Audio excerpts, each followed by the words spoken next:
Salut à tous, très heureux de vous retrouver pour ce nouvel épisode du podcast Dunk Hebdo. Épisode en pleine semaine, épisode exceptionnel. C'est fini, la saga James Harden est terminée. Il n'est plus un joueur des Houston Rockets, c'est un joueur des Brooklyn Nets. C'est donc la fin de la saga dans un trade XXL qui a engendré des changements d'équipe un peu partout. On va essayer de revenir sur ça et les quatre équipes impliquées. Pour ce faire, j'ai avec moi un peu l'équipe des anciens. Je vais les appeler comme ça. On a tout d'abord, pour ceux qui nous voient sur YouTube, dans un superbe pull. On est quoi? On est sur du bleu et on est sur quoi? Mentalo. C'est Alan. Exactement. Comment ça va, Alan? Salut les gars, salut tout le monde. Ouais, un peu. Même si je pensais que ça allait arriver, je suis quand même toujours choqué du trade, donc super content d'être là avec vous. C'est ce que m'a dit aussi Tom, qui est avec nous. Il m'a demandé, quand première phrase qu'il me dit aujourd'hui, il me dit, tu t'es remis du trade, Ben? Est-ce que tu t'en es remis, Tom? Pas encore bien digéré, mais on verra. Je pense que il va falloir un peu de temps, que les effectifs soient complétés, tout ça, puisque c'est massif, hein. Même si on s'attendait à quelque chose de massif quand une telle force est bougée, surtout dans une telle équipe, mais il va falloir un peu de temps pour vraiment digérer entre la spéculation et le réel. C'est ça. Et on va parler beaucoup de spéculation dans cet épisode. On va donc revenir, on vous l'a dit, sur ce trade équipe par équipe. Et à chaque fois, on a essayé de dégager une petite problématique par équipe pour éviter de faire le classique perdant-gagnant. On sait que dans ce genre de cas, c'est assez difficile puisqu'on est quand on est moins de 24 heures après ce trade. Après, je vous rejoins. On sentait qu'il allait se passer quelque chose. On était donc dans la soirée de mercredi parce qu'on voyait bien après les tweets de Shams et de Wojnarowski que ça commençait à se rapprocher quand même. On va donc en discuter en commençant forcément par Brooklyn. Avant ça, on vous invite comme d'habitude à nous suivre sur Twitter, sur les plateformes où vous écoutez le podcast. Merci à ceux qui ont laissé des commentaires. On en a eu quelques-uns récemment sur Apple Podcast. N'hésitez pas à laisser le vôtre aussi sur YouTube. Laissez le commentaire parce que visiblement, j'ai regardé les YouTubeurs. Ça aide pour le référencement. N'hésitez pas à nous laisser des commentaires. Et nous, on se retrouve dans quelques secondes pour discuter donc de l'arrivée de James Harden à Brooklyn. C'est donc terminé, James Harden à Brooklyn contre... Alors là, Brooklyn a quand même réussi à envoyer tout, pour la deuxième fois en moins de 15 ans. Petit récapitulatif. Caris LeVert, Jarrett Allen, Taurean Prince, 3 choix non protégés du premier tour, 2022, 2024, 2026, et 4 choix swap, donc possibilité de changer le choix 21, 23, 25, 27. Et en l'occurrence, ils ont eu James Harden et le second tour de Cleveland en 2024. On va aller équipe par équipe pour vous dire qui est arrivé, qui est parti. On va pas tout vous résumer dès le début. Notre question pour eux, c'est est-ce que ce all-in, donc ce tapis, est cohérent? Je vais commencer par l'homme au pull bleu et mentalo. Alan, est-ce que ce all-in est cohérent selon toi? Oui. Ah, moi, oui. Je sais qu'il y a beaucoup de réactions depuis 24 heures sur la quantité d'assets envoyés, la difficulté à évaluer ce trade dans la position que pourrait être Brooklyn dans ne serait-ce que 4 ans ou 5 ans. Mais ils ont récupéré un joueur top 5 NBA sur la décennie, peut-être pas sur la décennie, mais depuis 5 ans, c'est un des 5 meilleurs joueurs de la ligue. Ils ont encore du leverage en anglais, de la main sur son contrat pendant 2 ans, 2 plus 1. Donc c'est pas non plus un contrat expirant où tu l'échanges et il faut vraiment gagner tout de suite. Et puis surtout pour moi, ils ont fait, c'est la fin du processus de reconstruction. Et si on m'avait dit qu'un processus de reconstruction de Brooklyn, donc avec des choix de draft, avec des contrats expirants injectés, des jeunes qu'on allait développer pour leur donner une valeur de trade, ça allait pouvoir m'amener 3 des 15 meilleurs joueurs de la NBA et 2 potentiels top 5, moi je dis oui. Je dis oui, même si je comprends que l'incertitude sur le futur soit grande, mais on a 3 joueurs qui sont peut-être pas dans leur prime, mais qui sont dans une bonne période de leur carrière, dans la même équipe. Donc moi je salue ce trade, c'est risqué, mais je salue. Trade salué par Alan. Et de ton côté, Tom, je pense que je suis le plus sceptique des trois, donc je vous laisse commencer. Franchement, je trouve que c'est un all-in qui se justifie. En fait, ça dépend pour qui. pour la franchise des Brooklyn Nets, il se justifie pas forcément quand tu vois ce qui s'est passé juste avant et les conséquences de ce qu'avait réalisé Billy King.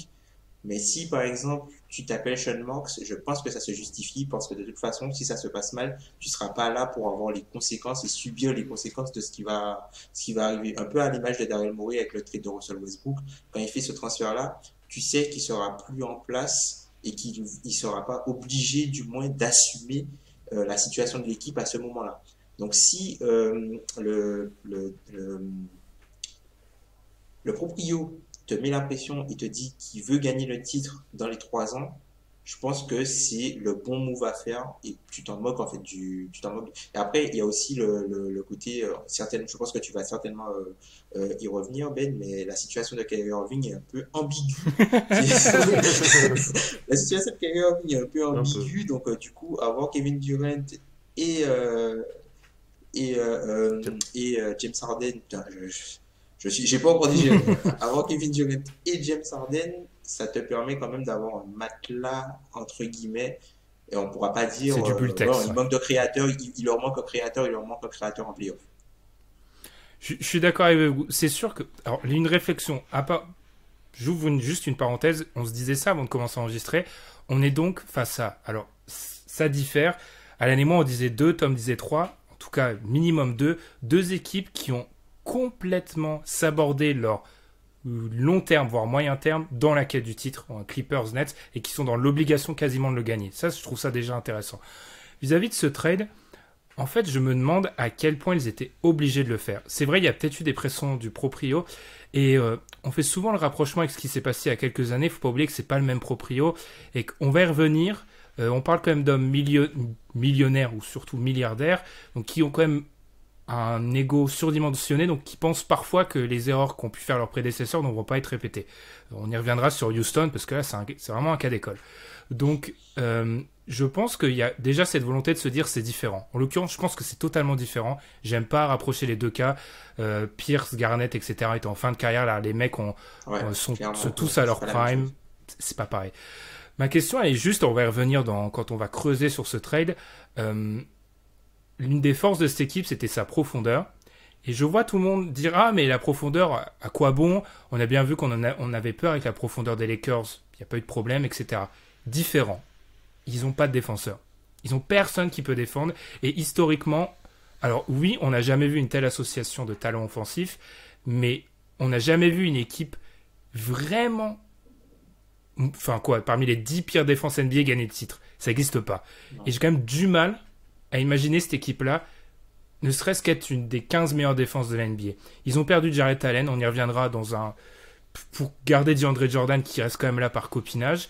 Ils vont demander à Kevin Durant de redevenir le Kevin Durant des Warriors, alors que si Kevin Durant revient d'un point de vue physique en attaque, je suis désolé, moi quand je regarde les Nets en défense, c'est toujours pas Kevin Durant.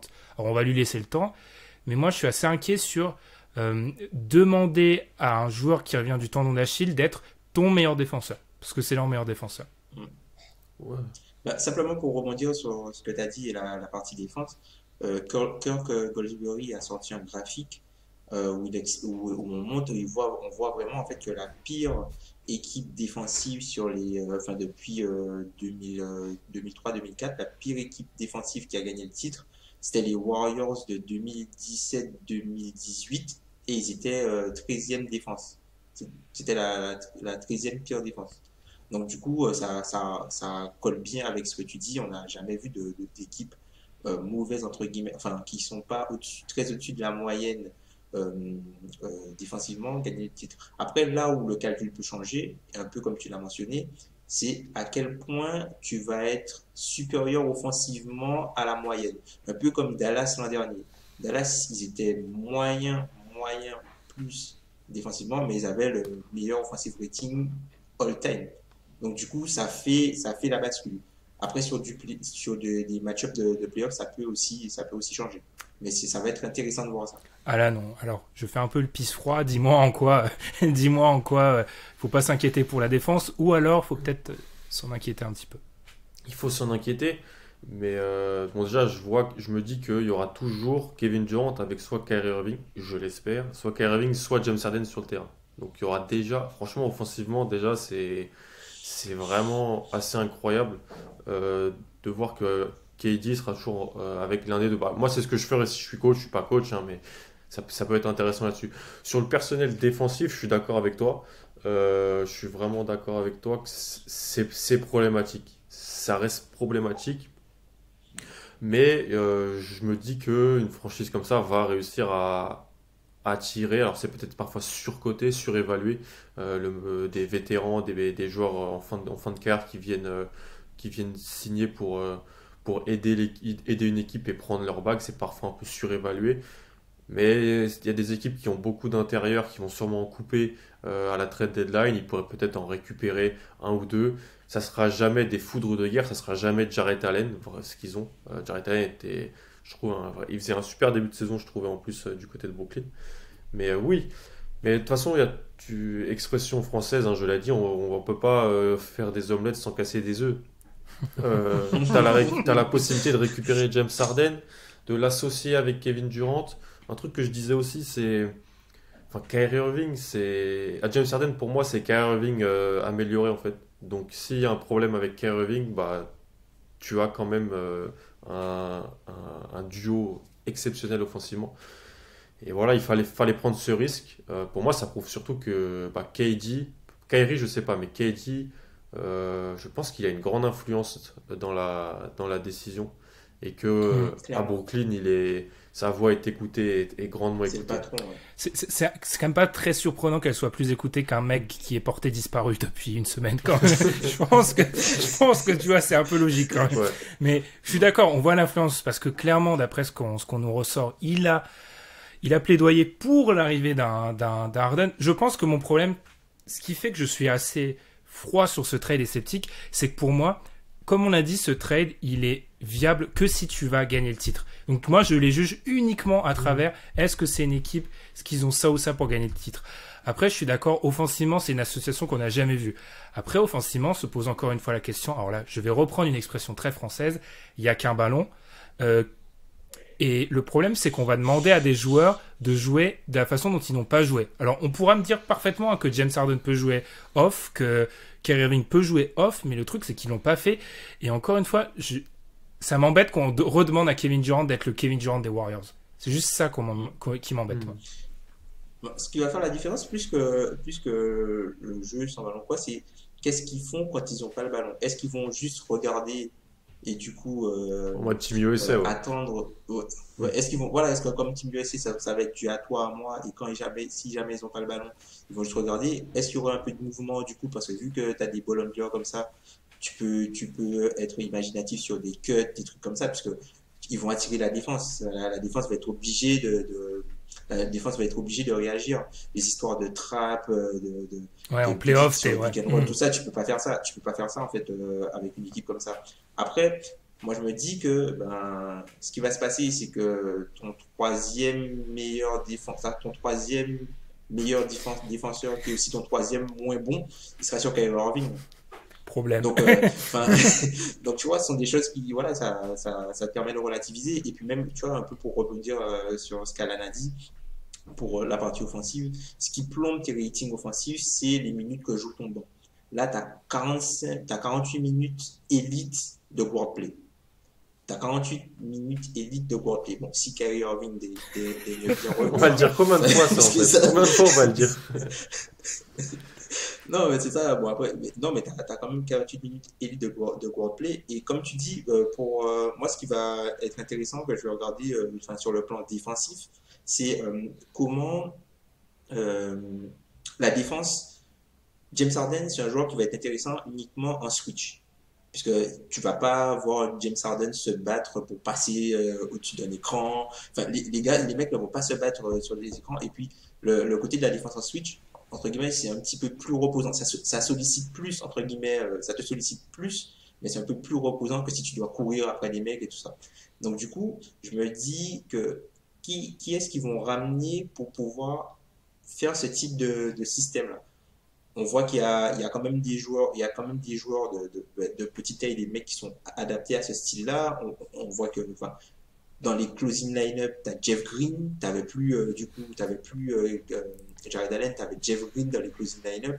Donc, tu as quand même des gars qui sont sur le marché, entre guillemets, qui peuvent te permettre d'avoir une défense en switch, quitte à ce que ce soit même des non-shooters, tu vois. Rondé Jefferson, c'est un mec que tu peux récupérer, tu vois, des mecs comme ça. Puis quand t'as les trois là, ça va quoi. Autant dans 99% des équipes de playoffs sérieuses, Rondo, Hollis, Jefferson, c'est compliqué. Mais quand t'as les trois là, ça passe. Après, je te rejoins sur cet aspect-là. On les voyait terminer des matchs avec Jeff Green en 5 et du coup, en gros, ça leur demandait de toujours marquer. Enfin, ils étaient totalement dépendants de leur scoring et on voit que les Nets, c'est une des pires équipes au rebond et ça m'inquiète parce que, alors, certains auditeurs vont se dire, mais DeAndre Jordan est dans cette équipe. Oui, mais non, en fait. DeAndre Jordan n'est plus très bon. Donc, c'est sûr je suis d'accord avec vous. Ils vont devoir trouver des joueurs à incorporer dans cette équipe. Après, j'ai l'impression que c'est un peu une chimère qu'on renvoie souvent avec ces équipes-là et qu'en réalité, des joueurs, des bons apports à la trade deadline de vétérans coupés, on en a moins que ce qu'on essaye de nous faire croire. Totalement. Clairement. Clairement. Après, moi, si tu peux juste terminer, je pense, Ben, le comportement d'Harden, ceux qui sont assez critiques sur le trade, pas toi, je pense, mais le comportement d'Harden engendre beaucoup sur l'avis qu'ont les gens du trade et sur le futur. Bon, la conférence de presse qu'il a faite il y a 2 jours, j'ai rarement vu ça. Franchement, c'est un collector. C'est désastreux. Même le match contre les Lakers, c'est honteux. Ouais, le match contre le délire autour du surpoids, le comportement un peu sans masque et tout ça, fait que je pense que même de manière totalement sans le vouloir, ça joue sur comment les gens évaluent ce trade. Alors qu'il faut pas. Mais parce que si on parle juste terrain, oui, c'est une équipe qu'on ne peut ne pas aimer. C'est une équipe qu'on peut aimer vouloir perdre, mais si on évalue ce qu'on a sur le terrain, il faut quand même être assez positif, je pense. Ah, pour moi, ils sont favoris à l'Est, tu vois. Ils sont clairement favoris à l'Est maintenant. Clairement. Après, tu vois, t'as la partie, ça va être ça va challenger le côté talent supérieur au fit, puisque même si le fit n'est pas idéal, là, le talent, offensivement, tu vois, Kevin Durant, James Harden et Kyrie Irving, en carrière, hein, Kevin Durant, c'est 30% d'usage, 60% de true shooting. James Harden, c'est 33% d'usage, 60%, 21% de true shooting. Et Kyrie Irving, c'est 29% d'usage et 57% de true shooting. Donc, en carrière, tu vois, offensivement, on n'a jamais vu ça. Ouais, on n'a jamais vu ça. Un tel volume avec une telle efficacité, on n'a jamais vu ça. Donc, ça va être intéressant de voir comment ça match. Et puis, de toute façon, si ça ne marche pas, tu peux toujours échanger comme pour une pièce qui fit, mais moi je pense pas. Généralement, c'est ce qu'on dit, tu trouves le talent et ensuite tu vas gérer après. C'est plus difficile de trouver le talent, de gérer après qu'avoir une équipe montée au fit, on en parlera tout à l'heure certainement, une équipe montée au fit avec des bons contrats et qui va nulle part. Je vois où tu veux nous amener, mais je suis assez d'accord avec ça. Je lisais ça sur Twitter, je crois. Cette équipe-là, c'est le test ultime vis-à-vis de ça. C'est vrai que là, offensivement, et je rejoins ce que tu as dit, Alan. Moi, je répète encore, je suis juste dur parce que je les juge uniquement à travers est-ce qu'ils sont en position de gagner un titre et est-ce qu'ils rentrent dans le moule des équipes pour le titre. Après, peut-être que je dois pas faire ça parce que justement, c'est du jamais vu. Donc peut-être qu'ils vont détruire les codes et ils vont réussir à porter une équipe qui respecte pas les codes. Mais en l'occurrence, je te rejoins parfaitement, Tom. Faudra faire attention à ça, il faudra regarder en quoi si ce test est passé ou pas. Mais je répète, j'aime déjà pas le fait, par exemple, qu'on fasse jouer Kevin Durant 35 minutes ces derniers temps, alors que c'est quand même un mec qui revient de tendon d'Achille, etc. Mais je pense que si Kyrie revient, oui, 12e fois. Tu vas pouvoir beaucoup dans la saison en faire jouer 2 sur 3. 2 sur 3. Ouais, et quand même être toujours top 3 à l'Est, je pense, en ayant 2 sur 3. Ouais, comme les Lakers font un peu avec le Brunelliti. Après, le plus gros risque pour eux, de toute façon, il fallait qu'ils contentent Kevin Durant, puisque Kevin Durant, on n'en parle pas, mais l'an prochain, Kevin Durant, il peut s'en aller à la fin de la saison. On n'en parle pas, c'est un 3+1 qu'il a signé. Kyrie Irving, c'est un 3+1. Bon, il a choisi, un peu comme Kawhi, il a choisi d'être là Donc, normalement, il ne devrait pas partir, mais c'est quand même une possibilité qui lui est offerte. Donc là, il se retrouve en 2022 avec les trois mecs avec une player option, quoi. Mm. Donc, Il faut s'assurer. Ouais. En gardant Joe Harris. Ils ont quand même gardé Joe Harris. Voilà. Ouais. ouais, clairement. Du coup, ça c'est la partie, ça c'est pour nos fans, c'est pour First Take ça. Est-ce que vous les mettez favoris pour le titre là? Si aujourd'hui vous devez mettre un petit billet, est-ce que c'est sur les Nets que vous le mettez ce billet? Non. Je suis pareil. Non, je mets toujours les Lakers. Et LeBron. Puis plus que les Browns, on en parlera. Je suis peut-être trop marqué. En fait, c'est parce qu'il y a Jeff Green dans cette équipe. Je pense mon problème, c'est pour ça. Après, peut-être en saison 2, tu vois, parce que moi, je pense que cette équipe des Nets, elle sera candidate vraiment au titre limite favori l'année prochaine. Là où tu auras des mecs vraiment qui vont faire le choix de refuser de l'argent, un peu à la David West pour jouer au minimum, tu vois, des mecs peut-être comme Aldridge ou des trucs comme ça. Je pense que là on pourra. Aldridge au minimum. Beaucoup plus forte l'an prochain. Et c'est pas. Et si possible. C'est le Aldridge de maintenant, il est pas bon Aldridge en ce moment. Enfin, mais au minimum, je le prends. Mais après, c'est Brooklyn, ça attire. Ouais. Je te laisse finir. Mais... Non, t'as raison. Mais c'est pas un peu, ça fait pas penser à ce que tu disais avec les Clippers, Tom, sur cette année, l'année 2. Donc un peu là. Ben c'est ça. Tu vois les Clippers plus favoris au titre que les Nets cette année. Cette année, ouais. Ok, je suis pareil. Voilà, on va peut-être tellement se taper dans 6 mois. Mais... Bah, c'est pas grave, mais faut assumer. Ouais, mais non, mais faut parce que hein. En fait, ils sont. Les Nets, ça demande que il y a trop de changements. Il y a trop de changements. Je trouve que c'est trop brutal. Dans une année pandémie où t'as pas d'entraînement.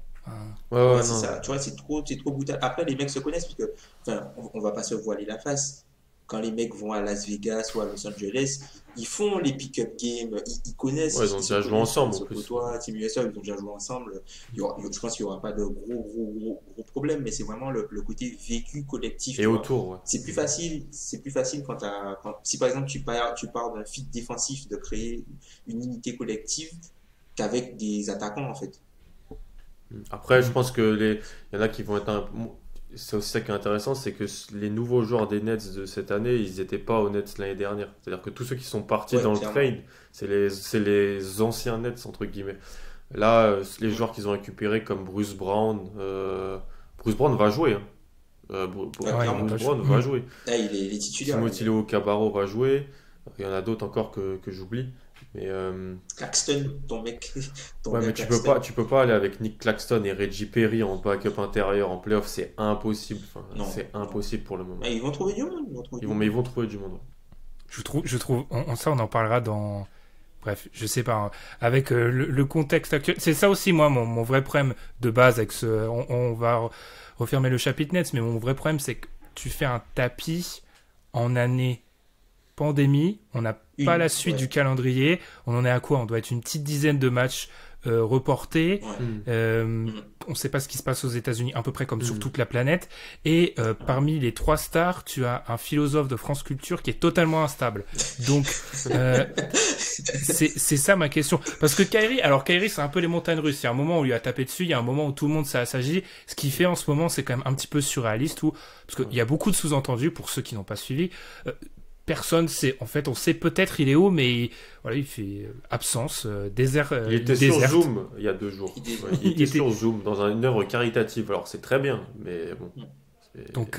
Mais après, tu vois, là où c'est scandaleux, c'est qu'en fait, Kyrie, en agissant comme ça veut dire qu'en fait, pour lui, il a de compte à rendre à personne. Tu vois. Parce que disons que si tu es un collaborateur, tu collabores avec quelqu'un, entre guillemets.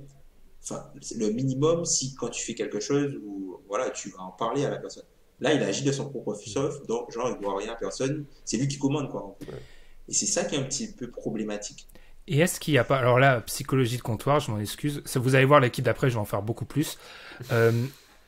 Est-ce qu'il n'y a pas aussi le problème de Kyrie? Parce que, alors, c'est pas sorti via les journalistes les plus sérieux. Donc, on ne sait pas si on prend ça avec des pincettes, mais visiblement, Kyrie n'aurait pas apprécié le fait de ne pas avoir été vraiment consulté sur l'embauche de Steve Nash. Est-ce que Kyrie aussi a pas une image de lui qui est totalement pas liée à celle de la réalité? Parce que autant, moi, actuellement, je suis les Nets. Oui, je donne le choix à Kevin Durant parce que Kevin Durant Alors il y a la question, quel Kevin Durant va revenir, mais potentiellement j'ai un top 3 mondial, là où je l'ai pas avec Kyrie. Et je pense que peut-être Kyrie surestime l'importance que les Nets vont lui donner, et peut-être qu'il a cru que en allant du côté des Nets, ça serait un A, un B, alors que les Nets se sont dit, on a Kevin Durant et Kyrie Irving. C'est psychologie de comptoir. Hein, mais... Complètement. Pour moi, Kyrie, dans sa tête, c'est Kyrie 2016. Finale 2016. Il a été ce joueur-là sur une campagne de playoff tellement fort. Et si on va pas se mentir, c'est incroyable ce qu'il a fait. Et même, il fait de très très bonnes saisons après. Même à Boston, il fait de mauvais playoffs, mais il fait une bonne saison régulière en termes statistiques. Mais dans sa tête, il se prend, oui, pour un... Superstar. Est-ce qu'il se prend pour l'équivalent de Dame et Curry? Je pense, ouais, il se prend. personnellement. Ah, clairement. Pour moi, je crois que pour moi, il se met dans la même cour que ces gars-là, en fait. Et après, tu peux pas vraiment lui donner tort parce que quand il les a affrontés face à face, Oui, quand les choses étaient, enfin, au moment le plus haut, tu vois, sur la scène la plus haute, il a dominé Steph Curry. Ouais. Donc, tu vois, et puis, faut pas se leurrer, les joueurs NBA, ils ont beaucoup d'ego. bien sûr. Je pense que ça fait partie de leur qualité, l'ego et la confiance en toi. C'est quelque chose qui est hyper important pour réussir en NBA. Et en fait, je pense que Kyrie, il a simplement confiance en lui et il se dit dans sa tête, je suis le meilleur joueur de la ligue, Hmm. clairement. Mm.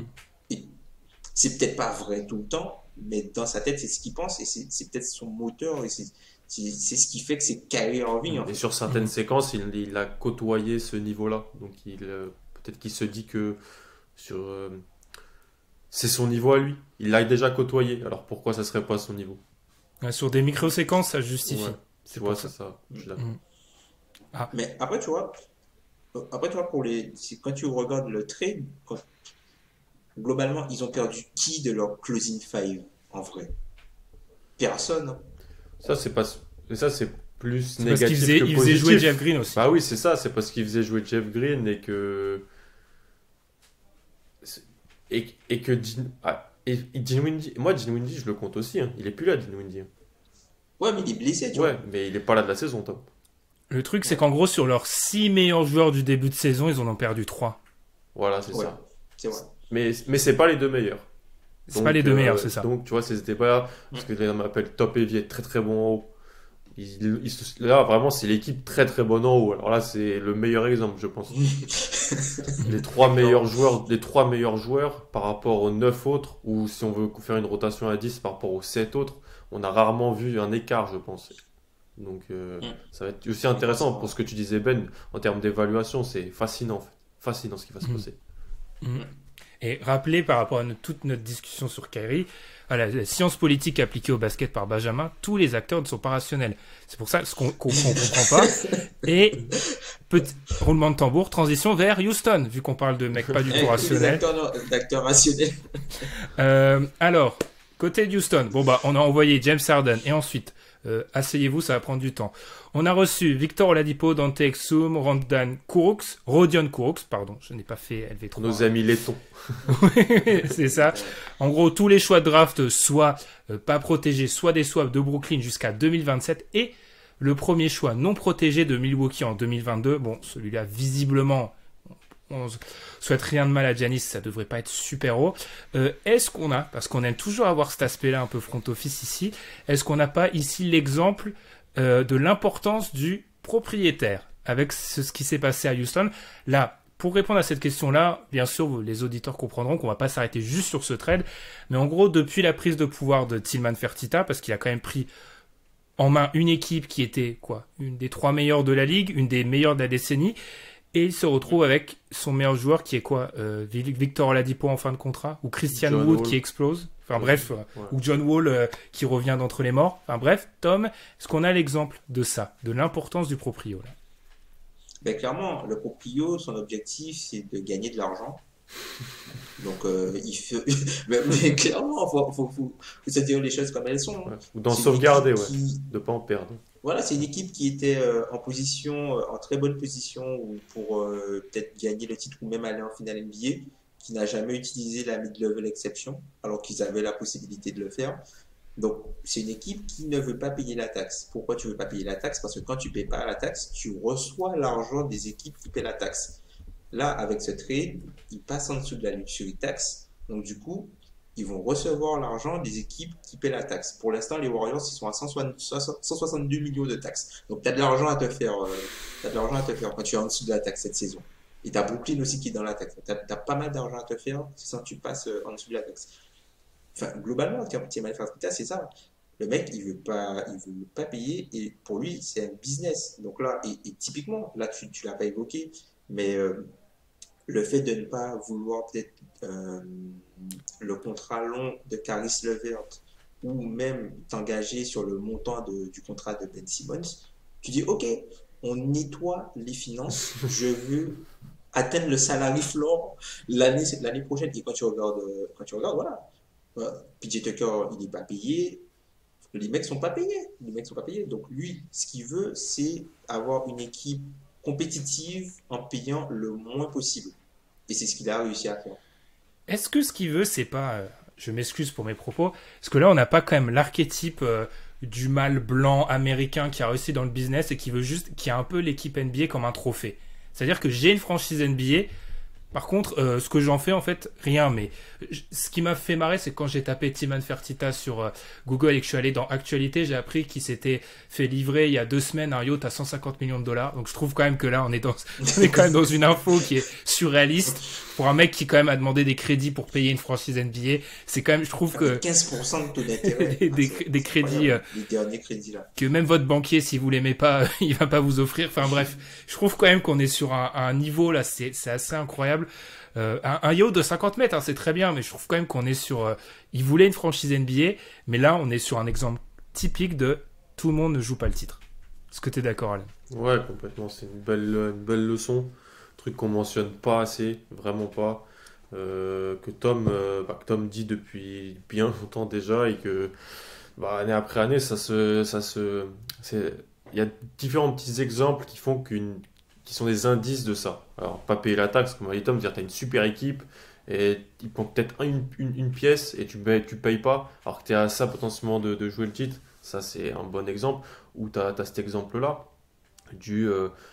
c'est pas du tout une peur du vide à la San Antonio qui a préféré récupérer un All-Star plutôt que des jeunes joueurs. Là, c'est vraiment, il va falloir, on économise. Genre, c'est pas gagner de l'argent, c'est ne pas en perdre.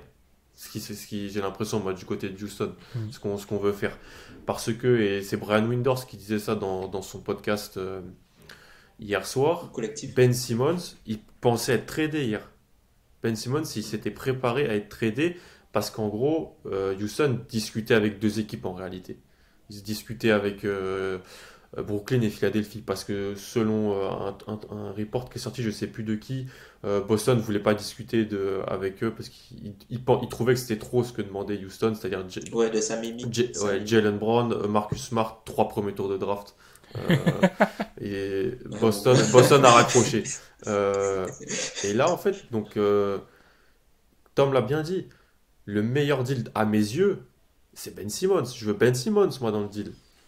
Moi, je veux Ben Simmons. C'est Ben Simmons avec 50 contrats. C'est ça, avec 50 contrats, qui va le prime de Ben Simmons. Le prime de Ben Simmons, il a 24 ans, je crois, 23 ans.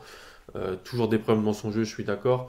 Mais moi, je veux Ben Simmons. C'est un des 5 meilleurs défenseur de NBA. Et en attaque, c'est un attaquant délicat à évaluer. Donc je ne me permettrai pas de le classer par rapport à d'autres joueurs pour le moment. Mais non, ils n'ont pas choisi ça. Ils ont choisi, comme l'a dit Tom, on assainit les finances. T'as dit Ben peut-être être moyen plus, ça le contenterait. Ça ne m'étonnerait pas qu'il soit peut-être content de finir 11-12 et je suis top 5 à la loterie. Ça me va. Ça me va. Et voilà, si son but c'est pas de gagner le titre, il y a différents moyens de gagner de l'argent. Quand tu es en NBA. Rappelons que c'est parce que là c'est peut-être un peu nébuleux pour certains de nos auditeurs.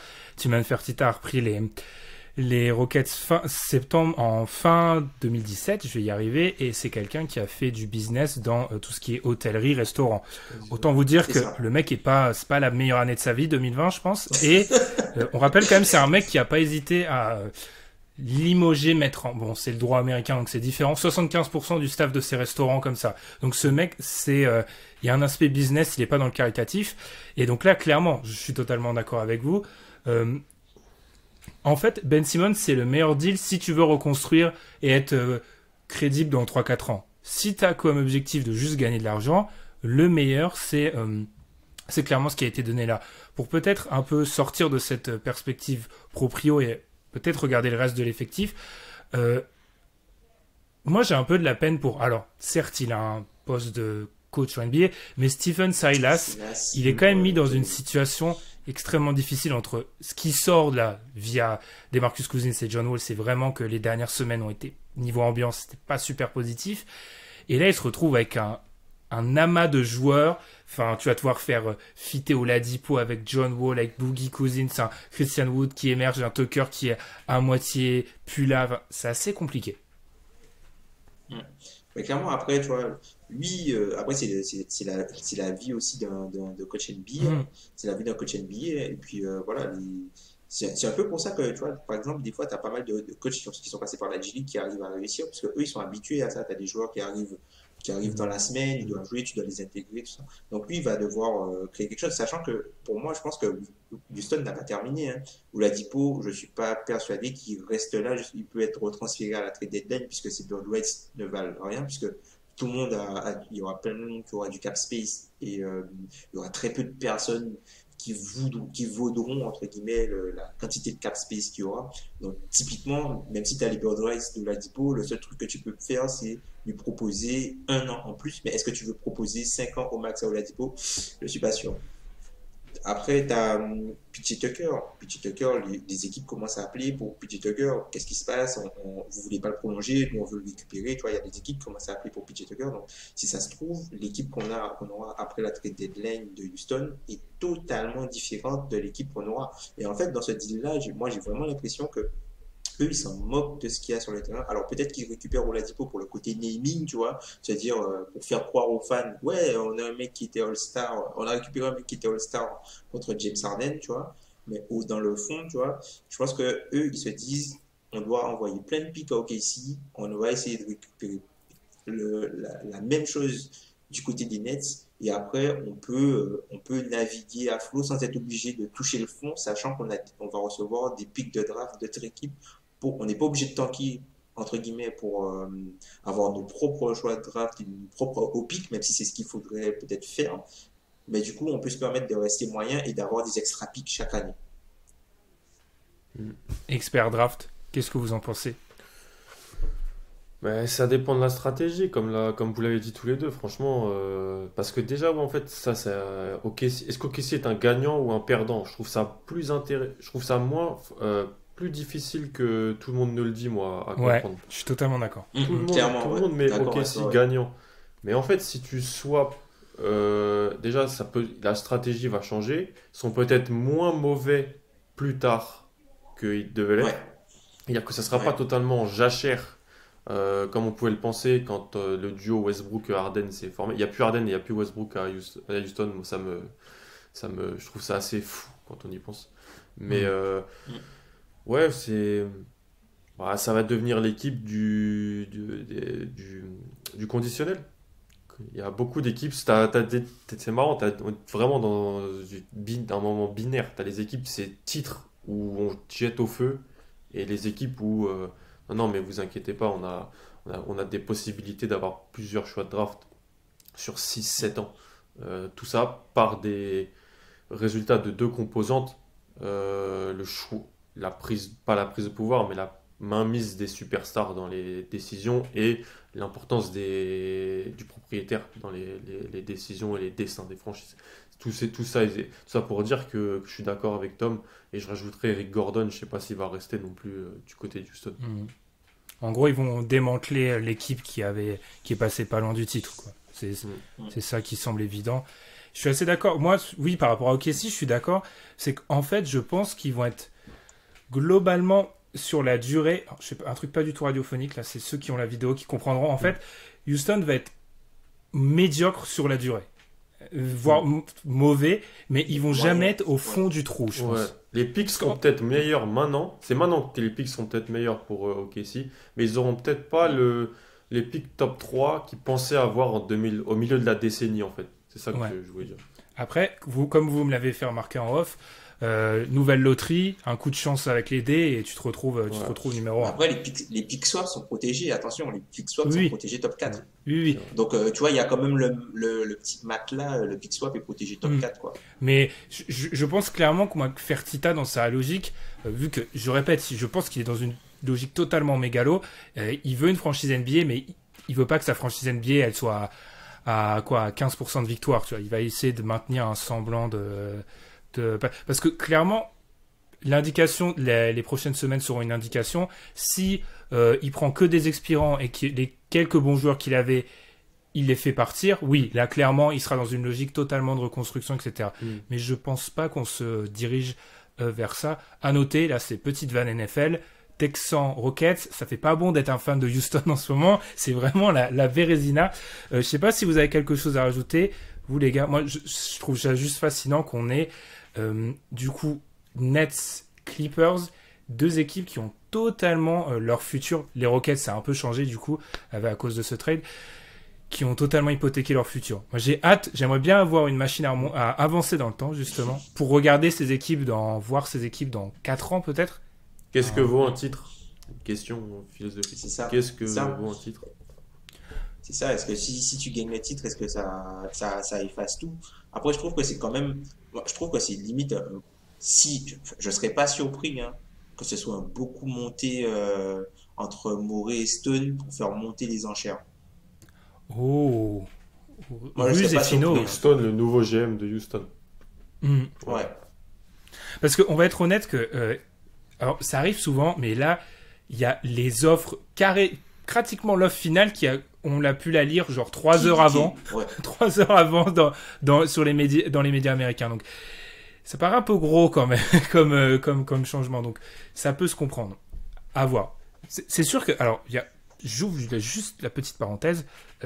Voilà, moment psychanalytique pour les fans de Philly. Ça va les gars, vous avez toujours Embiid, vous avez toujours Simmons, il n'y a pas besoin de piquer des crises, hein. Ça va. Bon, alors, vous avez peut-être pas Harden, mais il faut vous calmer. Les fans des Sixers, t'as l'impression ils ont perdu la Coupe du Monde. C'est incroyable. Ouais, c'est vrai. Ouais, ça, ils vont commencer, ils vont courir après Bradley Beal. Oui, ils veulent courir après tout le monde maintenant. Ouais, bah après c'est ça. Après c'est un peu les fans de Philly, c'est un peu comme ça, tu vois. Eux, ils veulent réparer leurs jouets cassés. Et du coup, ils connaissent les faiblesses de leur équipe sur demi-terrain et ils veulent retrouver ce qu'ils ont perdu, quoi. Et bon, enfin, ils n'ont pas de patience. Ah, c'est la fanbase la moins patiente de l'histoire, je crois. J'ai jamais vu ça. On a patienté, c'est bon. Il faut, ouais. C'est incroyable. Après, tu peux comprendre la frustration, l'équipe avec Butler, etc. Mais c'est fascinant, en fait. Eux, c'est vraiment... Eux, ils me tuent. D'ailleurs, petite dernière chose, je trouve qu'Alan, il parlait du NBA binaire. Je maintiens qu'un des résultats qu'on a, il n'y a plus de trade de joueurs moyens. On n'a que des trades de superstars. Les trades de joueurs moyens, il y a des mecs, ça fait 10 ans qu'ils sont sur la trade deadline. Qui sont, dans la trade machine. Aaron Gordon, Miles Turner. Les mecs bougent pas. Les mecs ne bougent jamais. À voir. Après, t'as quand même eu Covington. Mais bon. Ouais, mais c'est parce qu'ils voulaient plus payer. C'est peut-être un début de ça. Alors du coup, en parlant de joueurs moyens, allons vers l'équipe moyenne que sont les Pacers. Alors là, c'est plus simple, il n'y a plus de choix de draft, etc.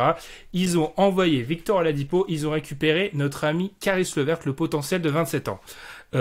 Tom, tu m'as proposé une question, la certitude moyenne plutôt que l'incertitude peut être bonne. Alors, si je reformule ça, en gros, ces Pacers préfèrent être sûrs d'être bons que peut-être être très bons, mais avec le risque derrière d'engendrer quelque chose de moins bon. C'est ça, en gros, la seule chose que, enfin, tu le vois clairement, Indiana, c'est une équipe, on avait fait un podcast il y a à peu près 2 ans là-dessus, Yalan l'avait bien soulevé, c'est une équipe qui ne construit jamais. C'est-à-dire que c'est une équipe qui va transférer sa star et qui ne va pas la laisser partir contre rien. Ouais, j'aimerais bien qu'on me rende voilà. I need my respect. Excusez-moi. Donc Ben Kennedy, en fait, c'est une équipe qui ne reconstruit jamais et qui n'ont jamais de bas pic. C'est jamais une Jamais, équipe que ouais. tu vas voir dans le bas, dans les bas-fonds de la ligue. C'est une équipe qui va être toujours moyenne aux portes des playoffs, en playoffs, aux portes des playoffs. Et en fait, ils font ça en gardant un certain cap. Larry Bird, quand il était GM de l'équipe juste après Pritchard, il a dit quelque chose dans un podcast qui a peut-être engendré le fait qu'il ait quitté l'équipe après. Il a dit, j'ai un montant que je ne dois pas dépasser. Et je dois avoir une équipe compétitive avec le montant que je ne dois pas dépasser. Vu que Indiana ne va jamais, entre guillemets, payer la luxury tax, d'ailleurs, le trade de Oladipo leur permet de sortir de la luxury tax et du coup d'empocher l'argent des équipes qui sont dans la luxury tax. Donc, du coup, c'est une équipe qui a plutôt une logique financière, donc du coup, un- qui voit plus des joueurs comme un capital asset qui vont faire jouer ensemble que vraiment une équipe pour gagner le titre. Eux, leur but, c'est pas gagner le titre, leur but, c'est juste d'être bon, de pas être mauvais et d'avoir des bons joueurs sur des bons contrats. Quoi, c'est l'équipe du fan français, moi. Je voulais que Tom sorte cette punchline qui sort depuis quelques jours. Moi, juste pour revenir sur Houston, j'ai vraiment l'impression que Houston pourrait devenir l'Indiana sans la culture, etc. Mais il y a peut-être ce potentiel de devenir l'Indiana de l'Ouest, où en gros, faites une équipe compétitive avec peu d'argent, on va pas viser les très hauts, mais n'allez jamais très bas. Qu'est-ce que t'en Mais ça, penses, Alan, plutôt de l'arrivée du joueur Caris LeVert? Je vais éviter de parler sur ce sujet, parce que c'est pas un joueur que je trouve un petit peu surcoté, moi, Caris LeVert. Ouais, nous, il nous en a mis 50 au Garden l'année dernière. Il nous a complètement déboîté. Donc, j'en ai pas un très bon souvenir. Mais pour moi, c'est tout simplement. Si je veux parler sportif, ils font le pari de Caris LeVert. Le pari de. Ou alors, il y a le dossier médical de l'Adipo. Le dossier médical de l'Adipo, mais ça avait l'air quand même un peu mieux, j'avais l'impression, depuis le début de saison. Et, et là, je pense qu'ils n'avaient peut-être pas prévu non plus que Brogdon prenne une telle dimension quand il le récupère. Ils se disent que potentiellement, Caris LeVert peut avoir un.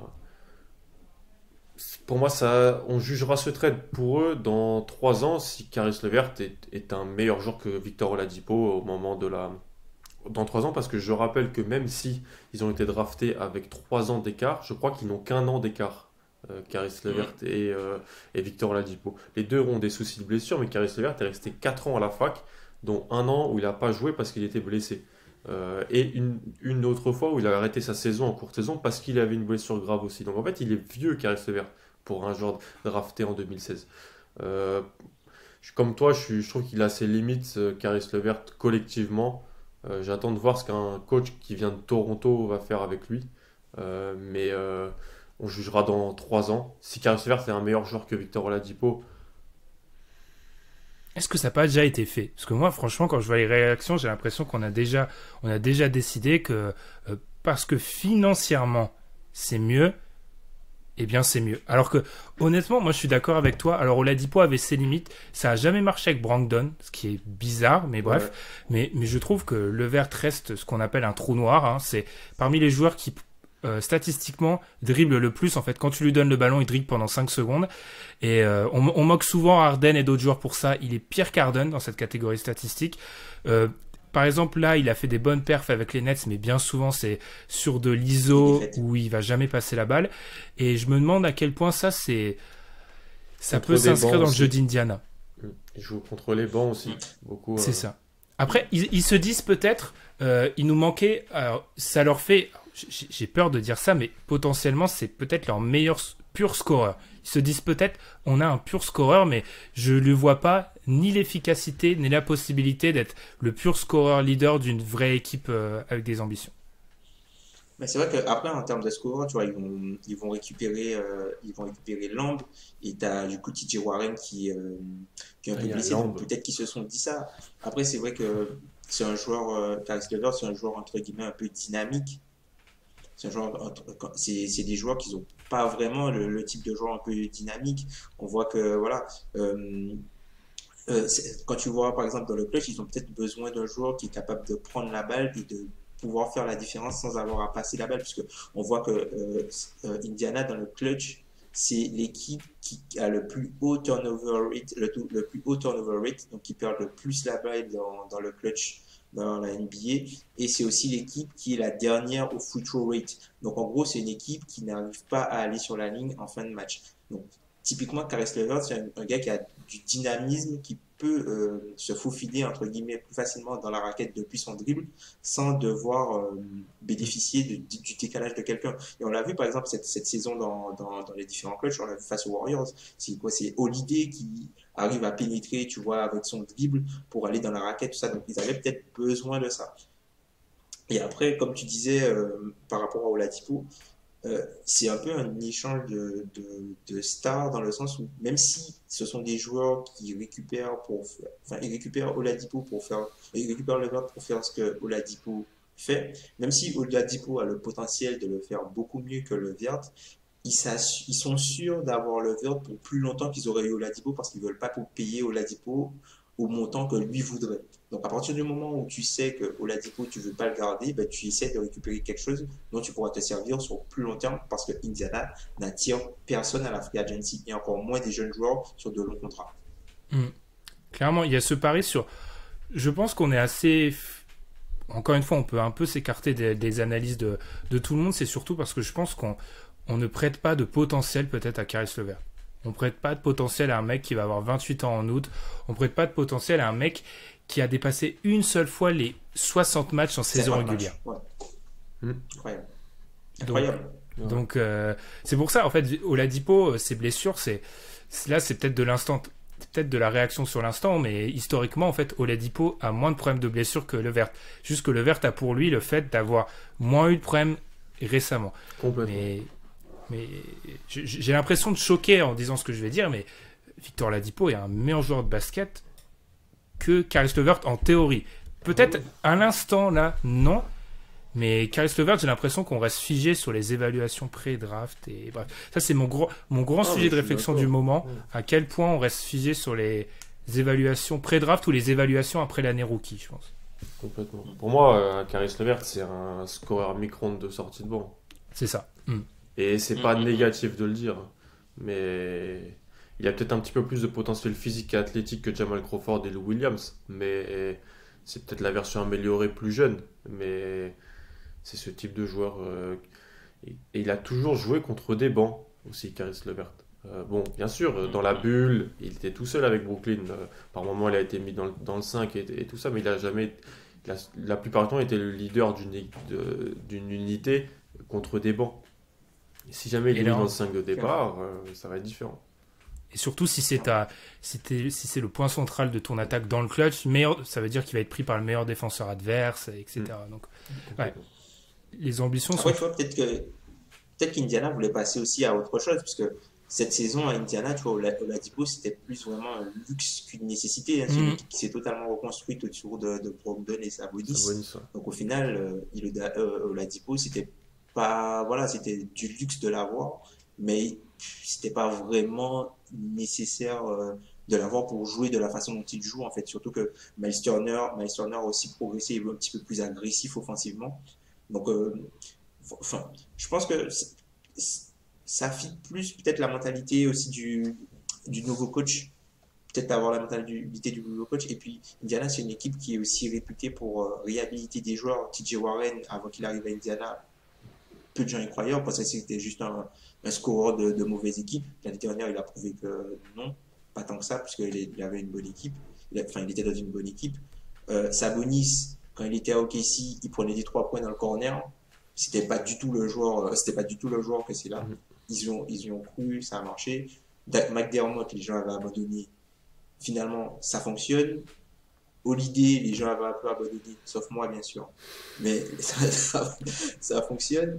Donc, et même Lamb, tu vois, Lamb, il n'a jamais rien fait dans une bonne équipe. Ils l'ont récupéré. L'année dernière, ils jouaient plutôt bien. Donc peut-être qu'eux, ils croient en leur système pour réhabiliter des joueurs. Ça peut se défendre. Après, réhabilitation à quel niveau aussi. Enfin, tu vois, il peut... Ouais, clairement. Il peut avoir ça. Mais après, oui, c'est une autre façon de spéculer. C'est-à-dire prendre le joueur au plus bas et espérer que voilà, la structure autour va faire marcher. On souhaite aux Pacers que ça marche, mais on verra l'avenir pour Caris LeVert et cette équipe d'Indiana ont fini par Cleveland. Cleveland qui est un petit peu venu dans le trade là, qui a piqué Jarrett Allen comme ça, en passant contre le premier tour, le premier tour non protégé des Bucks en 2022 et un second tour en 2024. Autant dire pas grand-chose pour un jeune pivot qui rentre parfaitement dans le moule de ce qu'on attend actuellement, protecteur de raquette, etc. Et Taurean Prince. Alan, il y a un peu rien à dire. Alors on avait une question comme quoi est-ce que c'est pas ce que peut faire un cas d'école de ce que peut faire une équipe, voilà, qui attire pas, qui est dans un processus de reconstruction, mais voilà, qui se greffe à un trade plus gros et qui récupère quelque chose de plutôt attrayant. Complètement. Pas besoin de disserter, je pense, là-dessus. Ils ont une jeune équipe, ils ont des vieux contrats, ils ont quelques pics supplémentaires. Alors il y a deux types de choses quand tu es dans cette situation. Soit tu incorpores des pics contre des mauvais contrats, soit tu utilises des pics que tu as incorporés contre tes mauvais contrats et que tu vas récupérer, pas des mauvais contrats, mais ce que tu veux. Et là, c'est le cas avec Jarrett Allen. Taurean Prince, c'est de la profondeur à l'aile, ça fait jamais de mal. Et puis Jarrett Allen, c'est super pour Garland, du pick and roll avec Garland, pour Sexton, pour défendre, pour jouer potentiellement. Et puis ça peut leur permettre aussi de se débarrasser de Larry Nance, si jamais il y a une bonne offre, de se débarrasser d'autres choses. Donc non, pas plus à dire, franchement, super bien pour eux. On se moque beaucoup à l'heure actuelle de tous les pivots qu'ils ont, mais Drummond ne sera probablement plus là. Enfin bref, l'équipe qu'on a aujourd'hui, donc le 14 janvier 2021, et l'équipe qu'on aura le 14 janvier 2022, je pense qu'à l'intérieur, il y aura peut-être que Jarrett Allen qui aura survécu, ou une ou deux autres personnes. Tom, qu'est-ce que tu as à dire sur ce trade pour Cleveland? Et ensuite, j'ai une question qui vient de me venir totalement provocatrice sur ce trade. Donc je te laisse déjà commencer par ce que tu penses vis-à-vis de ce trade. Par rapport à Cleveland, en fait, ils font exactement le même pari qu'ils ont fait l'an dernier avec Andre Drummond. Le coût d'opportunité était trop bas, enfin, était super bas, donc ils se disent, on prend, tu vois. Enfin, typiquement, l'année dernière, ils ont fait le pari que Andre Drummond serait mieux qu'avoir du cap space à cette intersaison-là. Donc, ils ont récupéré Andre Drummond contre quasiment rien. Et là, cette saison, ils se disent que utiliser je sais pas, 14 millions de cap space pour ingérer le contrat de Taurean Prince et nous offrir le droit de pouvoir payer Jarrett Allen, c'est mieux que simplement avoir le cap space, quoi. Et comme Alan le dit, ça sert à rien. Enfin, Alan le dit, c'est pas ouf de drafter un pivot en fait en développement. Donc, vaut mieux prendre un pivot qui est déjà bon. Et Jarrett Allen, en fait, il est déjà bon, donc tu peux te permettre de le payer sans avoir à atteindre toute la phase de développement. Et puis, Jarrett Allen, c'est un gars qui a un niveau au-dessus des pivots au minimum et au-dessus de la mid-level exception. Donc, tu vas pouvoir avoir ses droits et le payer avoir ses droits pendant au moins 4 ans.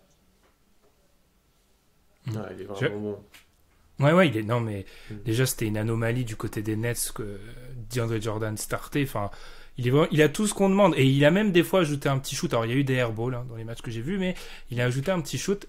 Ma question provocatrice arrive. Est-ce que sa perte n'est pas plus dommageable que celle de Caris LeVert pour les Nets? Si.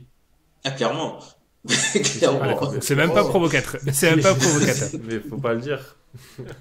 Si, je pense qu'on est d'accord là-dessus. On va conclure là-dessus, mais je pense qu'ils perdent beaucoup plus en fait, parce que offensivement, t'as pas besoin de Caris LeVert. Défensivement, t'as besoin de Jarrett Allen. Si t'es bon. Il a quasi dominé Rudy Gobert cette semaine. Il est vraiment, vraiment, vraiment bon. Enfin, moi, peut-être que là, je fais l'inverse de ce que j'ai pu faire avec Caris LeVert, que là, je surcote un peu Jarrett Allen, mais tu peux lui demander quoi d'autre? Enfin, il protège la raquette. Alors certes, il va se faire dunker dessus, mais ça, c'est tout. Comme tous les mecs qui protègent la raquette, forcément, ça va arriver. Il a ce petit shoot, il est capable de jouer sur pick and roll. Quand t'as des jeunes arrières, tu demandes que ça. Donc, jeune. Voilà. Jeune, mais déjà bon. C'est parfait. Eh bien, messieurs, on l'aura fait. On aura parlé des 4 équipes. Alors, il y aura beaucoup plus à dire. Là, on était ce que les Américains appellent un emergency podcast. Donc là, on était dans l'urgence. Donc, on va un peu se poser ensuite et faire de plus grosses analyses ensuite. Mais voilà, n'hésitez pas à réagir sur Twitter. Nous noter qu'est-ce que vous pensez de ce trade, l'arrivée de James Harden aux Nets. Je pense qu'on va, honnêtement, surtout moi, mais un peu nous, on va passer un peu pour des je sais pas, pour des personnes qui empêchent les gens de profiter, parce que beaucoup de personnes sont dithyrambiques sur ce trade, hein, en mode association de stars incroyable. On a dit, pour nous, ils deviennent les favoris à l'Est, mais ils sont pas l'équipe favorite en NBA. C'est net cela. Voilà. Puis du côté d'Houston, Tillman Fertitta, voilà. Hein, le mâle blanc qui veut une franchise NBA et du coup qui économise de l'argent. Très bien. Et bien du coup, je vous l'ai dit, n'hésitez pas à nous suivre sur votre plateforme de streaming aussi, c'est très important. Nous, on va se reposer un peu, regarder quelques matchs et puis on se retrouve en début de semaine prochaine pour un nouvel épisode. Bonne semaine, bonne fin de semaine, bon week-end et à plus. Salut. Salut. Salut.